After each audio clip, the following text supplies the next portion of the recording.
မင်္ဂလာပါကျွန်တော်တီဇက်ကား vlog ကတာဆိုပါဒီဘက်ကျွန်တော်ပြပေးမယ့်ကားလေးကအခုလက်တလောအချိန်မှာတော့တကယ် pride to performance ဖြစ်ပြီးတော့အရန်စီးလို့ကောင်းတဲ့ကားလေးတစ်စီးအကြောင်းပြပေးမှာပါဘာကားလေးလဲဆိုတော့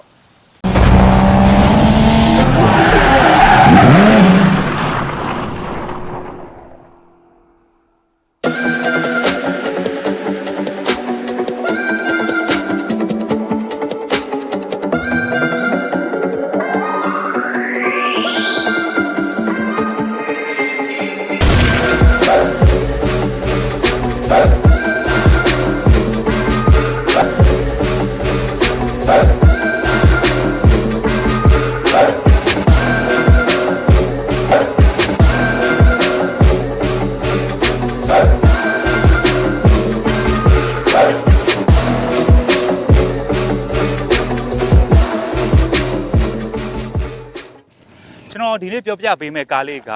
Sinova D80 ကားလေးပဲဖြစ်ပါတယ်ခင်ဗျာဒီကောင်လေးက major အဖြစ်2 major နဲ့လာတယ် major ဆိုတာ generation ပေါ့နော်ဒီကောင်2 major generation နဲ့လာတယ်2013ကနေ2018ထိကဒါ major 1ပေါ့နော် major 2အနေနဲ့ကတော့2019ကနေပြီးတော့အခုလက်ရှိအချိန်ထိကိုထပ်မံထုတ်လုပ်နေတဲ့ကားလေးတစ်စီးပဲဖြစ်ပါတယ်ခင်ဗျာဒီကောင်လေးကတော့3 primary trim level grade 3မျိုးနဲ့လာတယ်elite ရှိတယ်နောက်ပြီးကြတော့ julep ရှိတယ်နောက်ပြီးကြတော့ premium ဆိုပြီးတော့ရှိတယ်ပေါ့နော်premium ဆိုလို့ရှိရင်တော့လုံးဝရွတ်သမျှအကုန်ပါတယ်လုံးဝ leather seat တွေဖြစ်သွားတယ် ထိုင်ကွန်မော်တာတွေပါသွားတယ်grade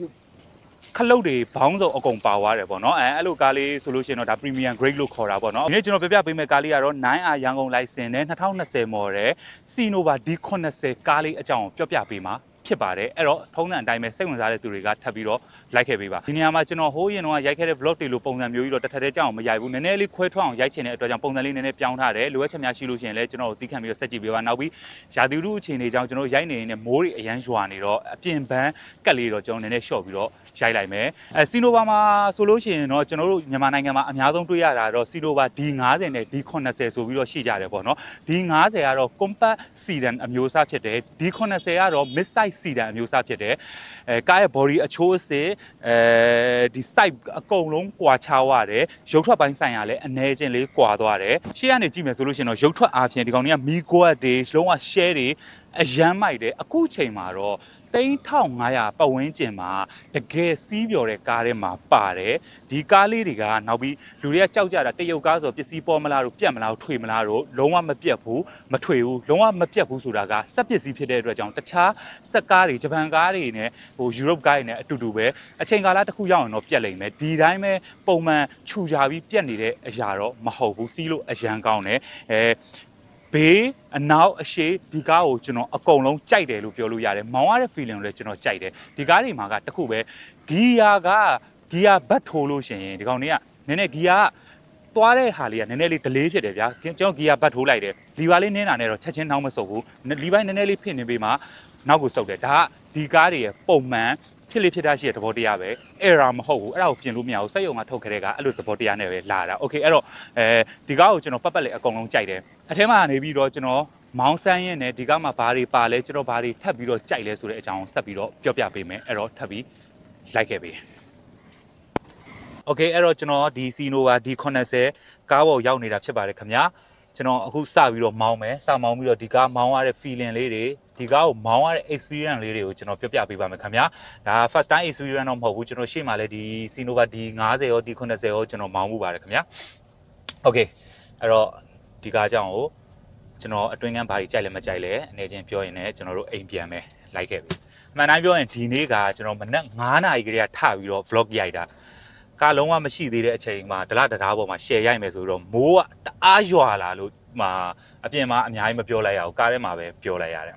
အဲ့တော့ကျွန်တော်အခုဒီ Sinova D80 မှာဘာခလုတ်တွေပါတယ်ဘာ system တွေဘာ setting တွေပါတယ်ဆိုတာကိုမပြောခင်မှာကျွန်တော်ဒီတိုင်းပဲရိုးရိုး look အားဖြင့်အမြင်ကိုပဲဘာတွေဘလို့မိုက်လဲဆိုတဲ့အကြောင်းလေးကိုအရင်ပြောပြပေးပါမယ်ခင်ဗျာပထမဦးဆုံးအမြင်အားဖြင့်ဆိုလို့ရှိရင်တော့3500ပတ်ဝန်းကျင်တော့မှာအရန်ကို luxury ဖြစ်တယ်လို့ပြောလို့ရတယ်ကျွန်တော်တို့ dashboard သွားထားလာထားတဲ့ဟာလေးတွေနောက်ပြီးကျတော့ infotainment screen တို့ဒီ cluster ဆိုလို့ရှိရင်လည်းလုံးဝ digital fully digital cluster ကြီးဖြစ်သွားတယ်ပြီးတော့အဲ့ digital cluster ကိုမှသူကအမျိုးမျိုးဟို themes တွေပြောင်းလို့ရတယ်အဲ့ဒါလေးပါသွားတာတွေမိုက်တယ်ကြိုက်တယ် okay ပြီးတော့ CRI ဂွေလေးကြီးတယ် ကျွန်တော်က CRI အဲ့လိုမျိုးကြီးကြီးလေးကင်ပြီးမောင်းရတာသဘောကျတယ်သူ CRI လေးကကြီးကြီးလေးလုံးဝသေးသေးကြစ်ကြစ်လေးတဲမှာမပါဘူးအဆင်ပြေတယ်နောက်တစ်ခုဒီကားမှာကျွန်တော်အမြင်ပဲเนาะဘာမှtechnique တွေပိုင်းမပါသေးဘူးအမြင်အားဖြင့်ပဲအရန်ကြိုက်တာဗာလဲဆို side cover ကြီးကိုတအားကြိုက်တယ် side cover သွားထားတာကြီးอ่ะဗျာဒီမှာအပေါ်မှာကအမဲရောင်နဲ့ black tone နဲ့ပြီးတော့အောက်မှာကျတော့ကျွန်တော်တို့ဒီအညိုရောင်ပေါ့เนาะဒီ coffee ရောင်လေးနဲ့သွားထားတယ်ပြီးတော့ base side cover သွားထားတဲ့အချိုးအစ်စ်တွေတကားအဖွင့်ပိတ်ခလုတ်တွေအရန်ကို premium ဆန်တယ်အမြင်အဖြစ် premium ဆန်တယ်သုံးထားတဲ့ quality ကတော့ဗျာ China brand ဖြစ်တဲ့အတွက်ကြောင့်တော့ fully premium တော့မဖြစ်နေဘူးဒါပေမဲ့ look အဖြစ်တအားကိုလှတယ် premium အရန်ဆန်တယ်ကျွန်တော်အဲ့လိုမျိုးခံစားရတယ်နောက်တစ်ခုကမောင်းရတဲ့ fee ကျွန်တော်ပြပြမယ်ဒီကောင်နေမောင်းရတဲ့ fee ကအရှိန်ရသွားလို့ရှိရင်တော်တော်လေးကိုမောင်းလို့ကောင်းတယ်ဘေးကထိုင်စီးရဲ့လူကလည်းဇိမ်ရှိတယ်ဘယ်လိုပြောရမလဲညိတ်ညောင်းမှုရှိတယ်တခုပဲကျွန်တော်ဒါကြိုက်တဲ့အချက်ပေါ့နော်မောင်းရတဲ့ဟာကြိုက်တယ်ပြီးတော့သူများကြီးပြောနေလို့မျိုးတရုတ်ကထွေတယ်တို့မောင်းရတာမကောင်းလို့ဘာလို့မောင်းရတာဖွာတတာကြီးဖွဲ့တက်တယ်ကြီးလို့ပြောတယ်ကျွန်တော်အတွက်တော့အဲ့လိုလုံးဝမခံစားဘူးတော်တော်လေးကိုမောင်းရပြူကအဆင်ပြေတယ်လို့ခံစားရတယ်မကြိုက်တဲ့ဟာတခုပြောပြမယ်အဲ့ဒါဘာလဲဆိုတော့ဒီကောင်တွေရဲ့ထိုင်ကုန်ဒီဇိုင်းတွေပါကျွန်တော်အကုန်ကြိုက်တယ် look အဖြစ်အရန်မိုက်တယ်တခုပဲသူသုံးထားတဲ့အထဲကဖော့သားလေးကမဆိုးတလောက်လေးနည်းနည်းလေးမာတယ်မာတော့ရေးရှည်ကြစီးတဲ့အချိန်မှာတော့ခါလေးနည်းနည်းနာတယ်လို့တော့ခံစားရတယ်ဒါပေမဲ့အဲ့ဒါလေဒါကျွန်တော်အသေးစိတ်အရင်ဒီလေးကြကြီးလိုက်ကြည့်ပြီးတော့ပြောလို့ပုံမှန်အားဖြင့်ဆိုရင်တော့မသိတာဘူးဒါကောင်းတာရောမကောင်းတာရောတခါတည်းပြောပြတာတော့ကြအရန်မှွန်ပြီးတော့အမွှန်းတင်တယ်ဆိုပြီးပြောသလိုမျိုးဖြစ်မှာဆိုလို့အဲ့ဒီခံစားချက်လေးကိုရတယ်ပြီးတော့ဒီဘေးဂီယာသွားထားတဲ့ gear position သွားထားတဲ့ဟာလေးတွေဆိုကြိုက်တယ်နောက်တစ်ခုကကျွန်တော်ရဲ့ထုံးစံအတိုင်းပဲ original လက်တင်ပါတဲ့ကားကျွန်တော်အရန်ကြိုက်တယ်ဒီကောင် original လက်တင်ရစောက်ရမ်းမိုက်တယ်ပြီးတော့အယောင်အတွင်းကအယောင်နဲ့ကားနဲ့လုံးဝ must ဖြစ်တယ်လို့ခံစားရတယ်အဲ့ဒါလေးကိုအရန်သဘောကျတယ်ပြီးတော့ sunroof ပါတာလေးတွေသဘောကျတယ်ကျောင်းနိုင်ငံကဘာထားလဲတော့မသိဘူး quiz တို့ဒီ Kluger တို့ဘာတို့ sunroof ပါရင်လုံးဝမကြိုက်ကြဘူးဒီလိုကားရဲ့ sunroof ပါရင်ကြတော့ကြိုက်ကြတယ်ဖွင့်လို့ရတာချင်းအတူတူကိုဘာကွာွားလို့လဲတော့မသိဘူးကျွန်တော်တို့ကတော့ကြိုက်တယ်စမ်းရူပါတဲ့ကားလေးတွေကျွန်တော်သဘောကျတယ်ဒီကားနဲ့ပတ်သက်ပြီးအတွင်းဘက်အရှိရောအနောက်ရောအကုန်ကြိုက်တယ်ပြီးတော့ဒီကောင်တွေက site ကြီးတယ် site ကြီးတော့ဒီ Larum တို့ Harum တို့ကတော့ကျွန်တော်အရင်နဲ့စိတ်ကြိုက်လုံးဝအများကြီးလွတ်တယ်လွတ်လပ်ပဲအဲ့လေးသဘောကျတယ် okay ဆိုတော့ထပ်ပြီးလိုက်ခဲ့ပြီOkay အဲ့တော့ဒီကားမှာဘာတွေပါလဲဘာခလုတ်တွေပါလဲဆိုတဲ့အကြောင်းလေးကိုပေါ့နော်ကျွန်တော်ဒီတလောက်အနေချင်းလေးပြောရမယ်ဆိုလို့ရှိရင်တော့ auto hold system ပါတယ် auto hold system ဆိုတာကဗျာအင်ဂျင်ကားတွေမှာဆိုလို့ရှိရင်တော်တော်လေးကိုတွေ့ရခဲတယ်model အမြင့်နေမှာတော့ပါတယ်ဒီကောင်တွေကမီးပွိုင်းတို့ဘာတို့မှာကား brake နင်းလိုက်လို့ရှိရင်ကလီဗာပြန်ပြီးတော့ဖိမနင်းမချင်းကားကလုံးဝမရွေ့ဘူးအဲ့ system လေးပါတယ်နောက်ကြတော့ဒီကောင် electronic parking brake လေးပါတယ်အဲ့ဒါလေးကလည်း model အမြင့်မှာပါတဲ့ဟာလေးဖြစ်တဲ့အတွက်ကြောင့်ဒီ model လေးနဲ့ပါတယ်ဆိုတော့ကျွန်တော်သဘောကျတယ်ဒီ model လေးနဲ့ဆိုပေမဲ့လေဒီကောင်လည်းအရင်နှိမ့်လားဆိုမနှိမ့်ပါဘူးဒီကောင်လည်း2020ဆို model မြင့်ပါတယ်ဒီဈေးလေးပဲပေးပြီးတော့ပြန်ရတဲ့ဒီoption တွေကအရန်မိုက်တယ်ပေါ့အဲ့ဒါလေးကိုကျွန်တော်အဓိကပြောချင်တာပါပြီးတော့ဒီကောင်မှာ360 camera ပါတယ်နောက်ကြတော့ဒီကောင် lane departure warning ပါတယ်ဒီကောင်လမ်းမှာမောင်းနေရင်နဲ့တခြားလမ်းကြောကိုရောက်သွားတယ်ဆိုလို့ချင်းဒီကနေပြီးတော့ warning alarm လေးထပြီးတော့မြည်တယ်ပေါ့နော်အဲ့ဒီ system တွေပါလေအကုန်လုံးပါတယ်နောက်တစ်ခါကျတော့ဒီကောင်ရဲ့ digital cluster မှာဆိုလို့ရှိရင်ပုံစံမျိုးစုံပြောင်းလို့ရတယ်ဟိုးရန်လုံးဝတဲ့ classic အထာကြီးလိုချင်လားနောက်တခြားပုံစံမျိုးကြီး full ဒီ digital ဒီ cluster တစ်ခုလုံးယူလုံးဝ fully တစ်ခုလုံးဖြစ်သွားအောင်လုပ်ချင်လားအဲ့လိုမျိုးပြောင်းလို့ရတဲ့ setting လေးတွေပါတယ်ပြီးတော့အဲ့ထဲမှာကျွန်တော်ကြိုက်တာဗာလဲဆိုတော့ over speed alarm ဆိုတာလေးပါတယ်ဒီကောင် over speed alarm အစိတ်အရန်ဖြစ်တယ်ဗျာဒီမှာဆိုလို့ရှင်ထားတာကီလိုဒီ120ထားတယ်သူက120ထက်ကျော်သွားလို့ရှင်ဒီကောင် alarm ထမြင်မယ်highway တွေဘာတွေသွားတယ်ဘာညာဆိုလို့ရှင်သိရမလား highway ကြောက်ဗျာတချို့မောင်းနေရင်းနဲ့အိမ်ငိုက်သွားတာတို့အဲ့လိုမျိုးမောင်းနေနေကိုယ့်အကိုတိတ်ပြီးတော့မသိဘူးဘယ်နဲ့အဲ့လိုအရန်ဆက်နင်းမိတာတို့ဆိုလို့ရှင်ဒီလူအတွက်ကိုအရန် safe side ဖြစ်တယ်လို့ထင်တယ်ခင်ဗျာအဲ့ဒါလေးတွေကျွန်တော်အရန်သဘောကျတယ်ပြီးတော့ဒီကောင်က panoramic ကြီးကသေးလေးမဟုတ်ဘူးနောက်ကလူအတွက်ပါတဝက်လောက်ထိရတယ်အလင်းအားကိုဖြစ်တယ်ပေါ့နောက်ကလူအတွက်ပါ တော်တော်လေးကိုအဆင်ပြေတယ်အဲ့ဒီဟာလေးလည်းကြိုက်တယ်သူကလုံးဝတေးသေးလေးရှေ့အတွက်ပဲမောင်းတဲ့လူအတွက်ပဲလုပ်ပေးထားတာမဟုတ်ဘူးအဲ့ဒါလေးတွေသဘောကျတယ်နောက်တစ်ခုကကျွန်တော်မောင်းရတဲ့ feeling အရန်ကြိုက်တယ်ဒီကောင်တွေလုံးဝမထွေဘူးမလေးဘူးမောင်းရတာလုံးဝပေါ့ပနဲ့တော်တော်လေးကိုမောင်းလို့ကောင်းတယ်ဆိုတဲ့အထဲမှာပါတယ်ဒီကနင်းသလောက်တက်တယ်အဲ့ဒါလေးတခုကကျွန်တော်တော်တော်လေးသဘောကျပါတယ်နောက်ပိုင်းကျွန်တော်တို့အရှိမလည်းပြောခဲ့ဘူးတဲ့ဟိုဟာလေးတွေစကားလေးတွေ vlog လေးတွေရှိတယ်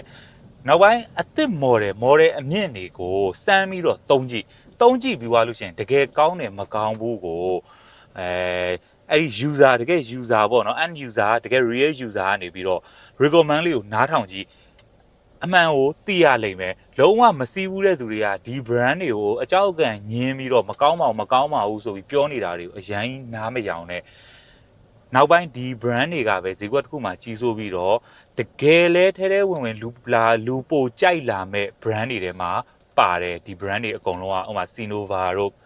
So East တို့ပေါ့နော် Hongqi တို့ဒါအကုန်လုံးကတကယ်ကောင်းတဲ့ brand တွေကြီးပဲပေါ့ဒီကားလေးဆိုလို့ရှိရင်လည်းကျွန်တော်ဒါအရန်ကြိုက်တယ်ဆိုတဲ့အထဲမှာပါတယ်ဟိုရင်တော့ကားတွေကိုလည်းမကြိုက်ဘူးလားဆိုတော့မဟုတ်ကြိုက်တယ်ဒါပေမဲ့ဒီကားတွေကလည်းအခုလက်ရှိအခြေအနေနဲ့ဆိုလို့ရှိရင်ကျွန်တော်တကယ်သဘောကျရဆိုတဲ့အထဲမှာပါတယ်โอเคအဲ့တော့တခြားပါသေးတာတွေလည်းအများကြီးရှိရပေါ့နော်ဒီမှာကျွန်တော်ခုနကပြောဖို့ဆိုမေးခဲ့တာဒီကောင်ဆိုရင် CRI volume အပြည့်ပါတယ် cruise control ပါတယ်နောက်ပြီးဒီမှာ CRI မှာဒီမှာ Sinova ဆိုတဲ့သူ့ရဲ့ဒီပတ်တန်လေးပေါ့နော်သူ့ရဲ့ brand ပတ်တန်လေးကိုရေးပေးထားတာလေးအရန်လှတယ်သူကလည်းသူCRI ကိုက်ညီမှုရှိရပေါ့အဲ့ဒါလေးတွေအရန်သဘောကျပါတယ်โอเคအများကြီးတော့ဘာမှထွေထူးမရှိတော့ဘူးကျွန်တော်သဘောကျတယ်ကောင်းတယ်ဆိုတဲ့အထက်မှာဒီ Sinova D80 ဆိုတဲ့ကားလေးလည်းပါတယ်အဲ့ဒါလေးကိုပဲကျွန်တော်လာပြီးတော့ပြောပြပေးတာပါခင်ဗျာအဲ့တော့ဆက်ပြီးတော့ like ခဲ့ပေးပါโอเคအဲ့တော့ကျွန်တော်ဒီနေ့ပြောပြပေးသွားတဲ့ကားလေးကတော့ Sinova D80 ကားလေးအကြောင်းကိုအနေချင်းလေးကျွန်တော်ပြောပြပေးသွားတာဖြစ်ပါတယ်ခင်ဗျာကျွန်တော်အရင်တော့ရိုက်နေကြပုံစံလေးနဲ့နည်းနည်းလေးခွဲထွက်ပြီးတော့ရိုက်ထားတဲ့အတွက်ကြောင့်လိုအပ်ချက်တွေရှိတယ်ဆိုလို့ရှိရင်တော့ကျွန်တော်ရဲ့ကြည့်ရှုသူဘော်ဒါတွေကနည်းနည်းလေးသီးခံပြီးတော့ကြည့်ပေးပါခင်ဗျာနောက်ဘက်တွေမှာကျွန်တော်ဒီထက်ပိုပြီးတော့ကောင်းတဲ့ vlog လေးတွေဒီထက်ပိုပြီးကောင်းတဲ့ကားအကြောင်းတင်ဆက်မှုလေးတွေဆက်လက်လုပ်သွားဖို့အတွက်ရှိပါတယ်ခင်ဗျာဆိုတော့ဒီနေ့ vlog လေးတော့ကျွန်တော်ဒီနေရာမှာပဲအဆုံးသတ်ချင်ပါတယ်ခင်ဗျာနောက်ဘက်ဒီမှာကားနဲ့ပတ်သက်တဲ့ knowledge sharing လေးတွေကားလောကနဲ့ပတ်သက်တဲ့အကြောင်းအရာလေးတွေကား review လေးတွေကိုဆက်ပြီးတော့ကြည့်ကျင်တယ်ဆိုလို့ရှိရင်တော့ကျွန်တော်ရဲ့ TZ Car Vlog channel လေးကိုဆက်လက်စောင့်ကြည့်ပေးပါလို့ပြောချင်ပါတယ်ခင်ဗျာကျွန်တော်ကတော့ TZ Car Vlog ကတာဆိုပါအားလုံး peace like ခဲ့ပေး